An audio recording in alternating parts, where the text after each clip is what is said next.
किसी जंगल में एक संत महात्मा रहते थे। सन्यासियों वाली वेशभूषा थी और बातों में सदाचार का भाव चेहरे पर इतना तेज था कि कोई भी इंसान उनसे प्रभावित हुए बिना नहीं रह सकता था। एक बार जंगल में शहर का एक व्यक्ति आया और वो जब महात्मा जी की झोंपड़ी से होकर गुजरा तो देखा बहुत से लोग महात्मा जी के दर्शन करने आए हुए थे। वो महात्मा जी के पास गया और बोला कि आप अमीर भी नहीं हैं, आपने महंगे कपड़े भी नहीं पहने हैं, आपको देखकर मैं बिल्कुल प्रभावित नहीं हुआ हूँ। फिर ये इतने सारे लोग आपके दर्शन करने क्यों आते हैं, मुझे ये बात समझ में नहीं आ रही। तो महात्मा जी धीरे से मुस्कुराए और उस व्यक्ति को अपनी एक अंगूठी उतार के दी और कहा कि आप इसे बाजार में बेच कर आए और इसके बदले एक सोने की माला लेकर आए। अब वो व्यक्ति बाजार गया और सबकी दुकान पर जाकर उस अंगूठी के बदले सोने की माला मांगने लगा, लेकिन सोने की माला तो क्या, उस अंगूठी के बदले कोई पीतल का एक टुकड़ा भी देने को तैयार नहीं था।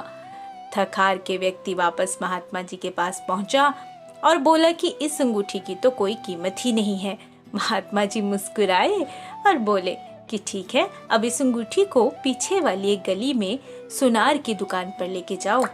व्यक्ति जब सुनार की दुकान पर गया तो सुनार ने एक माला नहीं बल्कि 5 माला अंगूठी के बदले देने को कहा। व्यक्ति बड़ा हैरान हुआ कि इस मामूली सी अंगूठी के बदले कोई पीतल की माला देने को तैयार नहीं हुआ, लेकिन ये सुनार कैसे 5 सोने की माला दे रहा है। व्यक्ति वापस महात्मा जी के पास गया। वो बहुत हैरान परेशान था। उसने महात्मा जी को सारी बातें बताई। महात्मा जी बोले कि चीजें जैसी ऊपर से दिखती हैं अंदर से वैसी नहीं होती।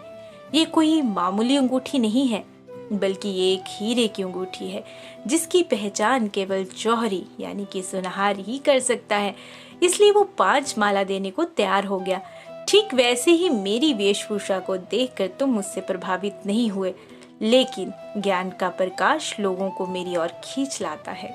व्यक्ति महात्मा जी की बातें सुनकर बड़ा शर्मिंदा हुआ और शायद अब वो बात समझ भी गया था कि कपड़ों से व्यक्ति की पहचान नहीं होती, बल्कि आचरण और ज्ञान से व्यक्ति की पहचान होती है। तो अगर आपको भी बात समझ में आ गई तो बोलिए प्यार से जय श्री राधे राधे राधे।